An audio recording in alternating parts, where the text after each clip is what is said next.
And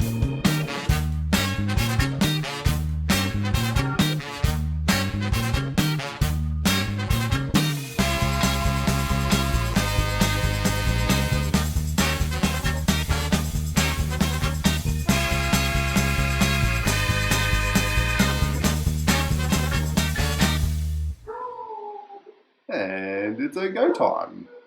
Good morning, good afternoon, good evening, ladies and gentlemen, wherever you happen to be, and welcome to the Two Crazy Guys, One Crazy Crypto World podcast. The podcast brought to you by your two crazy guys, Stacey and Chris. One a baby boomer, one a Gen X. Both from different generations, obviously. But Well easy enough. We want to bring you the crypto updates of the day and all the news from the crypto markets. So welcome to episode 63 on September 12th, 2019. Good morning, Mr. Bosa. How are you?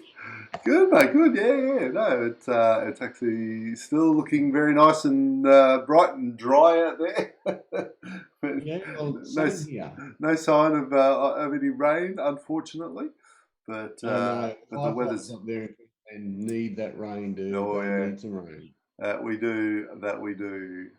Well, we're all good because apparently our Prime Minister is praying for it, so we're all good, mate. No problems. It'll happen. Awesome. It'll happen any moment now. The sky's opened. Oh, hang on, no, that's a dust storm. Yeah, no. Prime Minister's not worried about helping the farmers, other than praying for them. That'll work. For those of our listeners who don't live in the land down under, and hopefully there's like thousands of you, that we're experiencing some really horrific bushfires at the moment, specifically in northern New South Wales and out west in Queensland and also on the Sunshine Coast. It's the worst start to the bushfire season on record. Bit concerning. Queensland is already getting crews from New South Wales, and the ACT crews fly out today. So we're only a small area here in the ACT. We don't have huge presence of firefighters and so forth, but we're sending who we've got up there to help them. So our thoughts and prayers are with everyone in Queensland affected by these fires. Yes, and please, ladies and gentlemen, if you're out and about, don't light fires. It's just not worth it. Because one of the most devastating ones up there was actually lit by children who thought, oh, it won't really get away from us. It did. And houses have been destroyed and homes. It's just crazy. Please be careful. Good luck to everyone. Our thoughts and prayers are with you. All right, Mr. Basel. Yes, indeed. Crypto news today. How are the markets looking? Well, let's have a look, shall we? Okay. It seems like a good idea. Seems like a good idea. Share, if I can share, we'll actually share. And, well, it did. It came through. It actually came through on Facebook faster than it came through on Zoom. Yeah, that's because I hit that one first.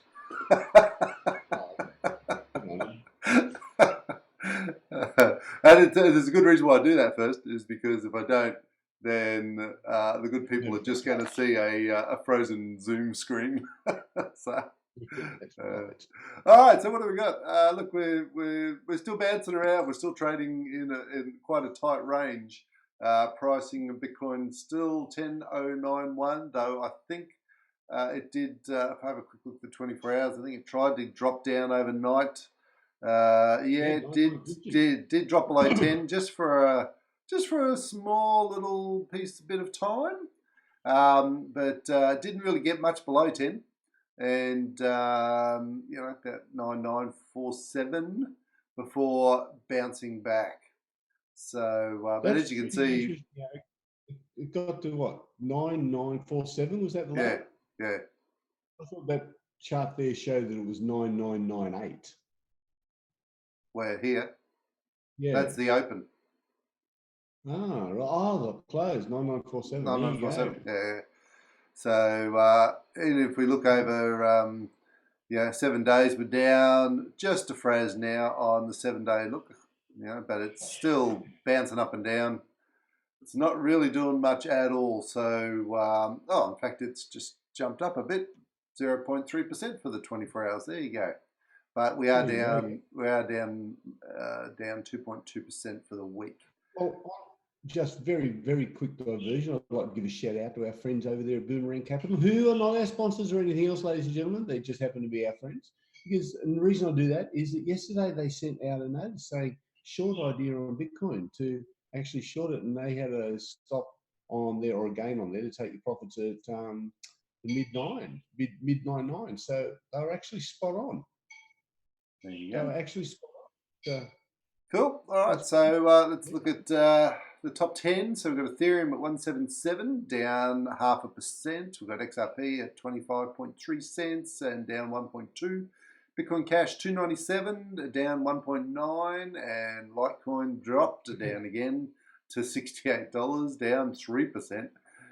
EOS is $3.69, down 2%, and jumping over Tether to Binance Coin, we've got $20.67 there for Binance, and it's down 4.5%. That's had a big drop.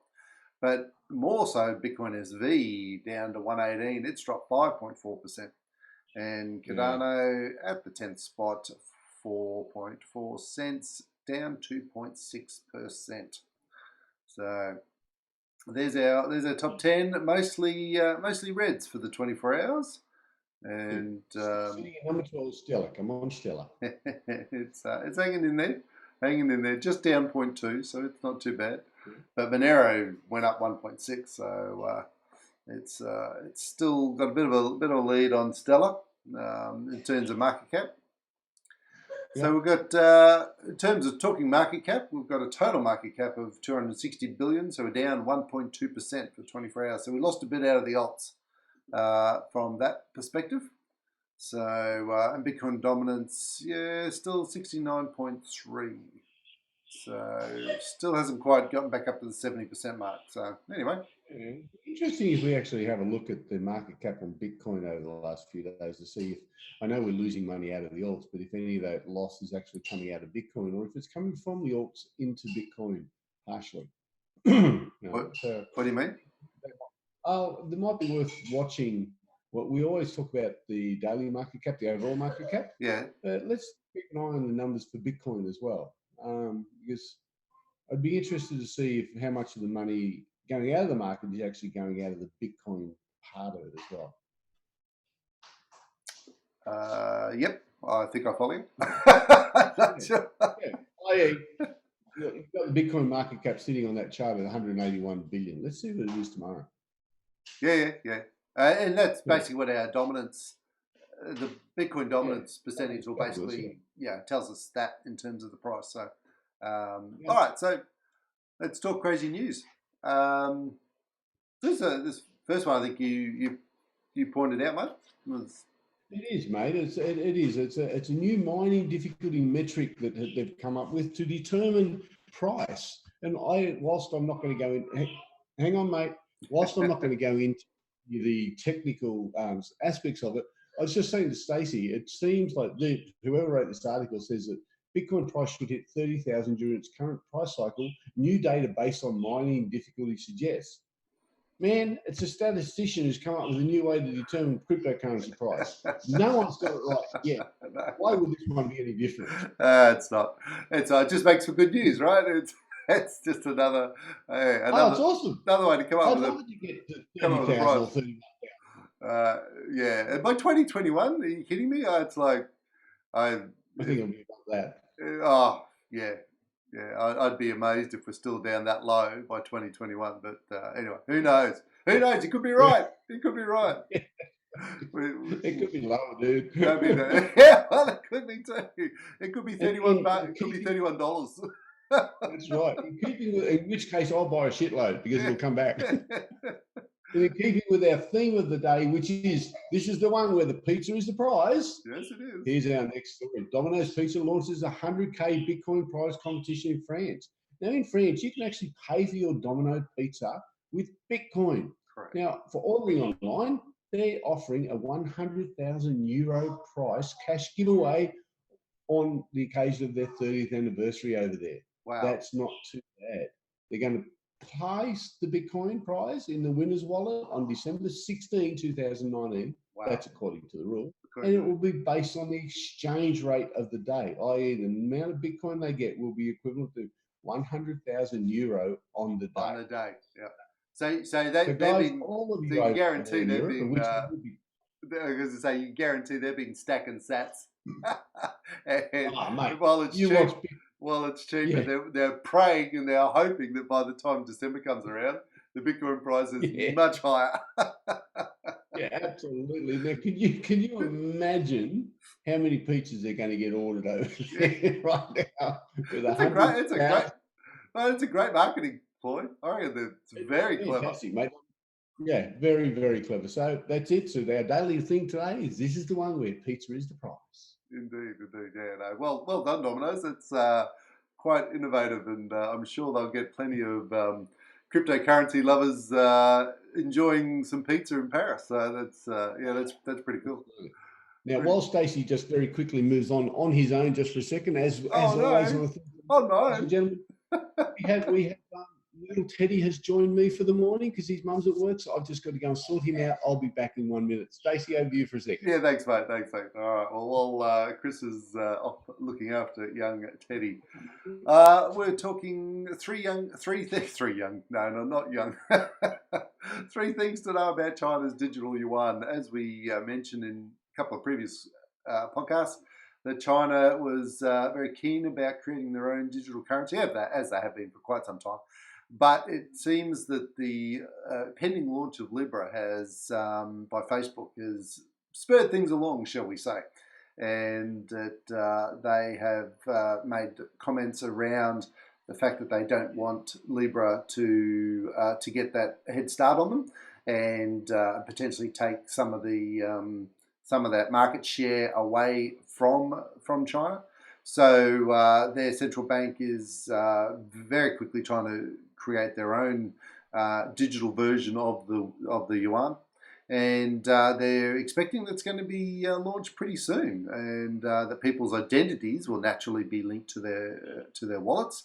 As we know, China likes to know what everyone's doing at all times, and so unfortunately, this will also give the Chinese authorities yet another avenue to monitor all the financial dealings of their citizens. And according to Bloomberg, they've suggested that the CBDC could have daily transaction caps for individuals. And so this is one of the things I've spoken about a lot in the key difference between a completely decentralized currency and one that is centrally controlled. And the Chinese digital currency will absolutely be centrally controlled, and that's an example of what they will have the power to stop people's access to money. And here they're even saying being able to reduce the amount of daily transactions. Sort of a bit like our banks do here. If we we try to, if we want to spend more than, I don't know, if we want to send more than $10,000 a day out of our bank accounts, we have to phone the banks and ask permission and say, can you allow this? So it's, but they will have far greater control in China. But one of the key things is that they have talked about is the fact that they are worried about Libra and the economic ramifications, that if Libra gets well and truly entrenched into the country, and they don't want that to happen. So the Chinese are very keen to get their currency up and running. But as pointed here, it's not really a cryptocurrency. Well, not in the real sense of the word, and in sense of the way that we think of cryptocurrencies. And as I said, one of the big things here is that China will have complete control over their cryptocurrency, and believe that. And there was a report that Bitcoinist put out about the potential Chinese currencies operating as a two-tier system. So look, it's going to be pegged to the yuan, absolutely, and it's going to be again another element of control for China. But it's interesting that that Libra has, or Facebook's Libra coin, has probably pushed this along faster than they had anticipated. So anyway, we'll see what develops there. Moving on, Tether churning out the printers again, and apparently they've minted 20 million. Yeah, just a small amount, just a little bit, So they've apparently put out another $20 million worth of Tether, which is interesting, and according to past performance and metrics, every time Tether prints a bunch of new money, generally the price of Bitcoin goes up. Goes up. So we shall see whether or not that holds true again. Who knows? Okay, Mr. Tether, you can borrow my printer if you're running out of ink. That's right. Please pick me. But on the flip side, sorry about that interruption before, buddy. It was actually a very important little thing. I'm sure it was. Apparently in that Lego version, or in that version of the Lego game that he was watching on YouTube. We have the game. We don't have the purple painted Hulk. And how do we get him? No. Yeah. Oh, don't you hate that? I do. So I apologise, ladies and gentlemen. On these days where Teddy, we are going to get interrupted, and it's just the way of the world. It's the way things happen. Doesn't matter. We roll the punches here. Speaking of rolling with punches, Bitcoin price could drop below 9,000. So look, it's absolutely possible, and some of these traders, they love talking things like death crosses and that formed on the 1 hour chart, blah, blah, blah. But look, you know, it's just another. Back to my previous. It's another. Statisticians making up ways to invent to look at stuff. Yeah. So look, you know, there's 1,000 different ways you can read a chart. Yeah. It's and they've said here that yesterday saw a slow but steady decline until one fat red candle dumped BTC all the way back to 99. But then within a few hours, it rapidly recovered back up to 10,250. So and then it's dropped back down, and it was trading at 9970. And as we've just looked at the charts, it's now back up above 10 again. So it's bouncing around all over the place. But yeah, to your point earlier, right? No one really knows. And, I tell you what, we should write an article on where we think the price will be. What I'm going to do is I'll go and get my dartboard out the back, and rather than having 1 to 20 on the dartboard, we can put increments in thousands around there, or 500s, and we can each throw 3 darts. Blindfolded, is the key. We will draw lines, and what we will call it, the dart chart matrix. I love it. And that will actually tell us, ladies and gentlemen, with as much guarantee as these ones, where the price will be. So the dart chart matrix is the new thing. There you go. Love it. We should trademark that. Not that I'm skeptical that people using chart analysis that's designed and been written over decades for a market that's open for 6 hours a day is not the sort of chart matrix you should use in cryptocurrency or anything else like that. No. It's open 24/7 and is brand new. And look, it does depend on what technical tools they are using. And look, some are around human behavior, which still fits, but it's But it sort of only just fits. Yeah, just sort of, and this is where risk management, I think, is really, really important. Do your own research, make your own decision, have a guess. You might be right. Because Bitcoin goes up and Bitcoin goes down, right? And often for no apparent reason. Yo. That's right. Yo go up, yo go down. Hey, look, yo, Bitcoin. That's what it does. So here's the interesting one. Bitpay was criticised by Hong Kong Free Press for freezing Bitcoin payments. So again, to the point that I actually just spoke about with China, with any cryptocurrency or system that is centrally controlled, means there is a control element to it, right? This can't happen with Bitcoin, right? On the Bitcoin chain, person to person, right? Just saying as well, who owns Hong Kong? Oh, China, yeah. Well, duh. But Bitpay. Let's be surprised. But Bitpay's not. So I know, but it's on. But here that in an angry tweet, the HKFP founder and editor-in-chief Tom Grundy informed supporters that cryptocurrency donations were temporarily suspended. The reason for this was that Bitpay had refused to transfer donations for the past 3 weeks. Now that's really interesting. I'm not sure how Bitpay was, or why they had done it. So Grundy explained that the funds had been held for weeks simply because Hong Kong banks use SWIFT and not IBANs. One would imagine, though, that this would have been a consistent issue, so it's unclear why funds transfer has suddenly become a problem, right? Yeah. Because, again, as that article says, this isn't a new issue. This has been around for quite some time. We've used SWIFT and IBANs for decades, right?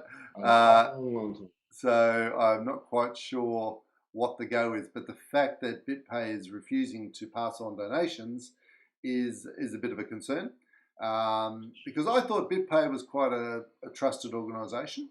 So we might have to dig a bit deeper on that one and find out what the actual story is. Yeah, that's not a bad idea. Bitpay, okay. So, but again, it's a good warning that, again, and exchanges. It's one of the reasons why we say don't leave your money on exchange, because it's a centrally controlled organisation, and you're trusting them like you are a bank, basically. And if they have that control, they have the control to prevent your access to your funds. So. And speaking about not keeping things on exchanges, ladies and gentlemen, Stacey, as you know, has got the Keep, and we promote the Keep on our site. I've ordered one of the alternates, the Ledger X, which hopefully will be here in the next few days, and we'll let you know how that goes, because what we might do is do a little video of the setup. Yeah. Maybe, because I might be too anxious and just do it anyway. Well, just record it when you do it. There's always that, not talking into the mind. A fraction of a moment before Stacey said it. To say it. All right. You mean cameras work outside the podcast? Oh, yeah, I know. I'm sorry, dude. All right. So, and then I think this is the last one for the day. Facebook seeks payments license for Libra as code vulnerabilities surface. So, so interesting that Libra's forging ahead. And as we said that he'll try to do, because that Zuckerberg, he doesn't stop for nobody, and he's trying to. No, that's exactly right. So they're forging ahead to try and get their payments license sorted out, and they're seeking the license, interestingly, under the Swiss financial watchdog FINMA, because that's where they've set up the Libra Association. And they said the statement they've come out with is, we are engaging in constructive dialogue with FINMA and are encouraged to see a feasible pathway for an open source blockchain network to become a regulated, low friction, high security payment system. So, all big, lovely, fancy, fluffy words. But look, at the end of the day, Switzerland's got to approve it. And that's their first hurdle to get over the line. Which, look, they may well do. Who knows? But the other interesting thing is that they've spoken about code vulnerabilities, and there have been reports around the Twitter sphere that there have been issues found within their code already. But and in fairness, being fair, I'm trying to be fair. That's not unusual for any new software, right? There's always going to be vulnerabilities and things that are going to come out in new software, right? So better to find them now than later. So that's it's just news. We live in a world where even if they release what they hope would be the perfect item, the very first thing people try to do is prove them wrong. Oh, of course. You just got to have a look. I know there's Microsoft lovers, Apple lovers, Android lovers, everything out there. But have a look at the Apple thing yesterday. The news headlines aren't, hey, what a great camera. The news headlines are the major issue with Apple's new camera. So. Well, certainly with Apple, they love to drag Apple down, and absolutely. And so, but we don't look for or people don't tend to look for the positive in it. They're looking for the negative. Like one of the big stories here in Australia about it yesterday, mate, was the big thing that's missing from Apple's new phone, 5G. It's not 5G. Now, whether that's good or bad, I don't know. But the debate on 5G alone is still ongoing. It is. Do we need 5G, and what are the health impacts of 5G? Right. So it's a case of, Apple just said, well, no, screw 5G? Or is this a case of Apple saying, you know, until we know more about this technology, let's not promote it? Well, as far as I know, they're already rolling out 5G in Australia, or they have already. There's 5G networks already in Australia. Absolutely. There's 5G here in Canberra. There's several sites in Sydney, including around the airport, that are 5G. But what I'm saying is there's also that very big push from people saying, on the medical side, saying, what are the impacts of that? What are the impacts of 5G? Do we really need that level of speed and download on a mobile device that's stuck next to your head? You know, so look, we all want the speed. We all want the speed, but not at the price of tumours growing in our head. Yeah, not at the price of suddenly, hey, look, I've got an extra person sitting right here. Yeah, we don't want that. But my point on it is not the 5G debate, but my point on it is that instantly people look for the negative rather than saying, hey, it's a trendy new phone and the price has gone down. Wow. Yeah, look, and that's the thing. I mean, and when you look at the difference between the phones, for me, I look at two things. Does the bloody thing actually work, right? And that's one of the issues. And I've used Samsungs and Apples, and you know, being the techie that I am, I love playing with all the new toys. And I'll tell you now, for usability, give me Apple any day of the week, because when I pick up the damn thing, I want it to work, and 9 times out of 10 it will. And the other thing is privacy and security. And the Apple devices are far more secure and far better for your price. I wouldn't put any of my personal data on any Android phone ever. I just wouldn't do it. And because they're a leaky sieve with your data. I mean, they're just so easy to crack. And can't tell that we're Apple people here, ladies and gentlemen, but if I take a photo of my 227-inch iMacs, my Apple iPhone, my MacBook Pro, and the 2 iPads sitting here, you can get. But look, I mean, I don't know about you, but I've just spent over 20 years in the IT industry and understanding tech. I understand tech pretty well. But you just get to the point where you just get sick of shit tech that just doesn't work properly, right? Or just don't protect your data. It's like, it's crazy. All right, we've got to wrap. We could discuss this today. Trust me. So, ladies and gentlemen, thank you for joining your 2 favourite crazy guys in the One Crazy Crypto World for episode 63, September 12, 2019. As always, you can find us over there on Patreon. You can get what is it? Hang on. Now you see it, now you don't. Are you ever going to get sick of that joke? No. It's like one, Stacey, both will drink that smokes and I'll leave the rest. No, don't take that any further. All right. Have a great day, folks, and we'll see you here tomorrow morning, where we may be technologically challenged. We're giving you fair warning because I'm going to run the podcast from my side of the counter, not Stacey's side of the counter. See, and he's actually got his cross there. It's just the way he's holding him that looks rude. Have a great day, everyone. See you tomorrow. Have a crazy old day. See ya.